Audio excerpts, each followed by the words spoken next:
Zoe got into an accident. She needs rehab, so she'll be in the hospital for about a month. So I'm going to need $10,000 for her medical bills. Mom-in-law, that money is set aside for expenses. We can't just use it without planning. Do you have a problem with helping out? We're family, aren't we? Even if we're not related by blood, you should be willing to support us. Funny how the word family only comes up in times like this. Well, if Zoe is injured, maybe it can't be helped. Just when I was giving in to the idea, a game-changing phone call comes in. My name is Sophia, and my family runs a farm. My brother has taken over the family business, so I work at another company. Still, I help out during busy seasons by taking some time off work. My job allows for remote work, giving me flexibility. The company was supportive when I told them I'd occasionally need time to help my dad, which was very helpful. So I was making a decent income and had some financial leeway. I married Oliver when I was 25. He has a really kind personality, and I fell for him quickly. I thought his parents must be nice people too, but it turns out I was totally wrong. By the time Oliver and I met, his dad had already passed away, so he lived with just his mom and his sister Zoe, who seemed to rule over him. Both women visit quite frequently since we got married. I initially thought they were being considerate, but that wasn't the case. Sophia, what's for dinner tonight? I was thinking of making vegetable soup since we had meatloaf yesterday. That won't do. Oliver is still growing. He needs more meat. But he's already 35. We have to start thinking about his health. As we are talking, Zoe heads for the kitchen. Mom, look! Vegetable soup? Ew! It's all vegetables. And the seasoning is bland. This must be because Oliver married a farmer's daughter. Poor guy. Zoe opens the pot and starts tasting the soup. The seasoning is too bland? Let me add some salt. Then it will taste better. She proceeds to pour a ton of salt into the pot. I was so stunned, I couldn't move. Mom, you put in way too much salt. Now it's too spicy to eat. Oops, my bad. Guess we'll have to make it all over again. Oliver will be home soon, so we need to hurry. Well, you're home all day, so it shouldn't be a problem to remake it, right? You're free anyway, Sophia. True, let's head back home then. What's for dinner tonight? How about vegetable soup? That sounds fantastic. They leave the house, laughing. I stare at the oversalted soup, feeling heavy at the thought of starting all over. I use vegetables we grew ourselves, so it feels like a waste, like I've let my dad down. I also have a job. I'm not free. I manage my chores while squeezing them into my remote work schedule. They don't seem to get that. 30 minutes later, Oliver comes home from work. Dinner isn't ready. I apologize after welcoming him home. I'm sorry, Mom-in-law and Zoe came by earlier and dinner isn't ready yet. They came again, huh? It's okay, I think we still have some instant ramen. I'm really sorry. I'll boil some water for you. Oliver must have some idea what mother-in-law and Zoe are doing when they come to his house. But he doesn't seem to care at all. Probably can't stand up for himself. I get it. They're his family. But he should say something. That was my true feeling. I think Oliver is kind because he takes after his father, not his mother. That's my only issue. He helps around the house even though he's tired from work and we go out on his days off. I thought I should just endure it. Then something amazing happened. Our daughter Emma was born. It's hard, but with the help of my mom and others, Emma is growing well. But ever since Emma was born, his mom and sister Zoe visit more often. Hi, Emma. How are you? It's Grandma. I'm good. You're good at saying hello. Here's something for being so good. She hands Emma an expensive chocolate. I rush to stop her. Chocolate is too early for Emma, and please don't give her something so expensive. She can't eat it. What? You're going to reject a gift? How terrible. I won't bring anything again. It would be too late if something happened to Emma. So fine. Emma is unfortunate because she can't have chocolate due to her own mom. She's a kid. Let her have some fun. That's beside the point. What if Emma gets sick? Stop being so uptight. Let kids be kids. You're already confusing enough with your weird farming job. Sophia, Mom, Zoe, stop it. Not in front of Emma, please. Oliver finally speaks. Emma was anxiously watching us argue. I apologize, and she goes to another room. The situation has changed. It's not just about me enduring anymore. It could negatively affect Emma. I decide to avoid them as much as possible.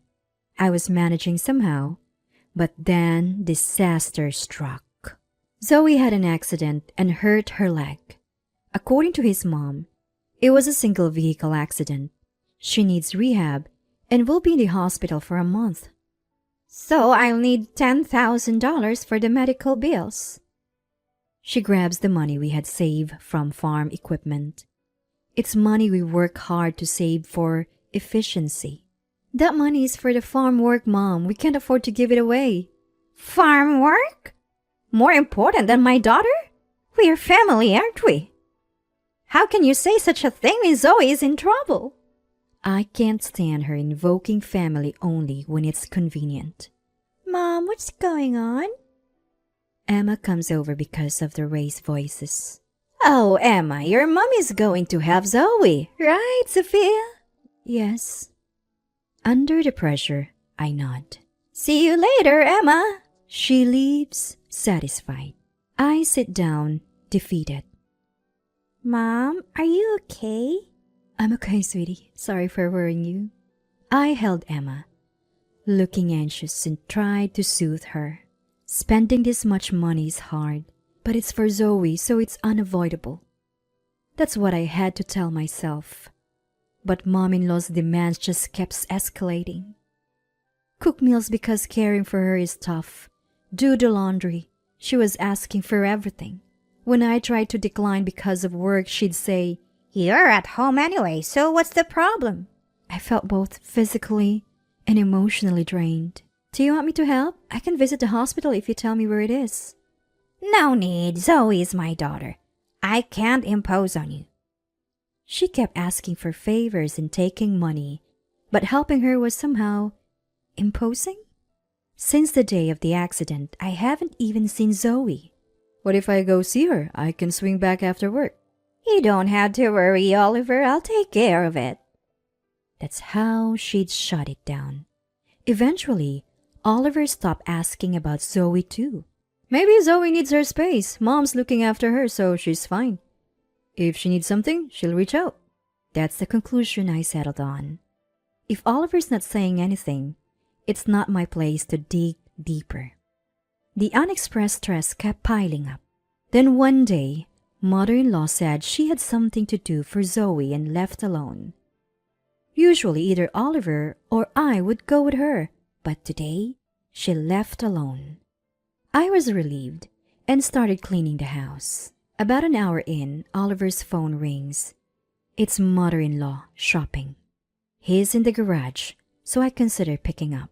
Emma approaches. Hey, it's Grandma. Answer it quick. After saying that, the call abruptly ended. Panic. Oliver tried to signal that he was away from his desk but overheard a shocking conversation. I quickly opened my mobile phone and started a voice recorder app. After finishing the recording, I grabbed Emma's hand and we rushed back to my parents' house. Thankfully, it was nearby. Dad and Mom were surprised by the sudden visit, but there was no time to explain. We immediately reported the incident to the police and returned home. When we got back, my mother-in-law was just returning from shopping. Sophia, what's going on? You seem frazzled. Where's Emma? You really should calm down. Women who can't keep their cool aren't attractive. My mother-in-law casually sipped her coffee. I said nothing, and I started playing the recorded audio. Oh, it should be connecting, but I don't hear anything. Hello? Mom, you said we're out of toilet paper, right? Is this the kind we usually use? Thank you. That's the one. I'm trying to call Oliver, but no one is answering. Could Emma have accidentally pressed it? She's quite the tomboy. That could be. Maybe Emma will turn out like Sophia. I'd hate that. 2 doll farm girls? Should we trip one of them up a bit? Tell Sophia or Oliver to take her to the park and we can get her on the slide or the swing. I can't help but laugh imagining Sophia's troubled face. The two hung up, laughing. Both my mother-in-law and Oliver were pale as ghosts. What is this? Is it Zoe was hospitalized? What did we just hear? This is a ghost. Yes, a ghost. I'm worried about Zoe that I'm hearing things. You shouldn't be pushing me like this. So you're planning to hurt Emma based on hallucinations? You're the one who should be in the hospital. Oliver, say something. Mom, where is Zoe? For the first time ever, Oliver looked dead serious. My mother-in-law stayed silent. If you won't speak, I'll have to search the house. And if I find Zoe, please, Oliver, believe me, Zoe really is in the hospital. I just didn't want to bother you with the details. You know it's serious if you're lying, right? We've also alerted the police. The police? My mother-in-law shouted. Of course, I can't ignore the potential threat to my daughter. Home affairs are not the police's business, they said, but this is not a joke. Oliver seemed to have understood. So that's why you moved Emma. Thank you. Now we need to find Zoe. Wait, Oliver. This recording is fake. Sophia is trying to trick us. Enough of that. Sophia is clearly trying to protect our daughter. I trust Sophia. If you can tell me, I will call every nearby hospital to see if Zoe is there. If not, I'm filing a missing person report. That's it? At that, my mother-in-law collapsed. It seemed the game was up. A few minutes later, Zoe arrived home. She was perfectly fine, with both feet intact. It's annoying that he keeps interfering with every little detail. I was living a good life. You've been lying about being in the hospital to live off that money, haven't you? Yeah, so what? We're family. You can spare $10,000, can't you? You'd be happy if your family was doing well, right? Are you really that stingy? From this moment on, we're not family, Mom. Zoe, please, cut ties with us. I can't take this anymore. What are you saying, Oliver? I approve of your marriage to Sophia for your happiness. I never wanted you to be with someone like this. I thought you could do better, but still. Don't say another bad word about Sophia and Emma.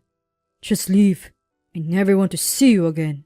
Exactly, Mom. Let's hear what Emma thinks too. She's her daughter, and her opinion matters, right? Fine, fine. She's probably at Sophia's parents' house, right? I'll call her now, so listen up. She starts dialing the home phone. She puts it on speaker so everyone can hear. Hello? Hi, Emma, it's Grandma. Can I talk to you for a second? Emma remains silent, but the mother-in-law continues. You miss Grandma if I were gone, right? Your mom wants to cut me out. Say something, will you? After a moment of silence, Emma speaks. I don't like Grandma. Mom always looks sad because of you. Zoe talks bad about Mom, so I don't like her either. Both the mother-in-law and Zoe are at a loss for words. Given that, please leave now. If you stay, I'll call the police again. The two of them leave the house, heads hung low. We immediately go to pick up Emma. I had been worried that maybe Emma didn't want to be separated from her grandmother. It's natural for a child to miss their grandparents. I thought we'd have to find another way. But Emma had been paying close attention to the actions of her grandmother and Zoe. And so, we decided to have nothing more to do with them. If they come close, we'll call the police immediately. We also plan to get back the money we gave Zoe for her medical expenses. I later heard that Zoe lost her job. She was constantly getting yelled at by her boss for her poor work attitude. It's easy to imagine from her daily behavior. They probably needed money because Zoe lost her income. Now, they're living off the mother-in-law's pension. But she's too old to work, and Zoe's attitude is so bad that she can't hold a job. I saw them stocking up on discounted potatoes at the supermarket the other day. They both looked a bit thinner and worn out, but it's their own fault. Both Dad and Mom were really worried after this incident. We hadn't consulted them much since getting married, not wanting to be a burden. Mom was planning to speak clearly when the mother-in-law called, but Emma beat her to it. She wanted to tell her grandmother directly, she said. Both Dad and Mom said they'll be there for us if anything happened, so we'll make sure to talk to them from now on. Emma, who we were most worried about, seemed surprisingly carefree. Maybe she was stressed by the mother-in-law and Zoe without us knowing. We've been busy with work and haven't gone out much lately, so we're planning a family trip to the amusement park during our next day off.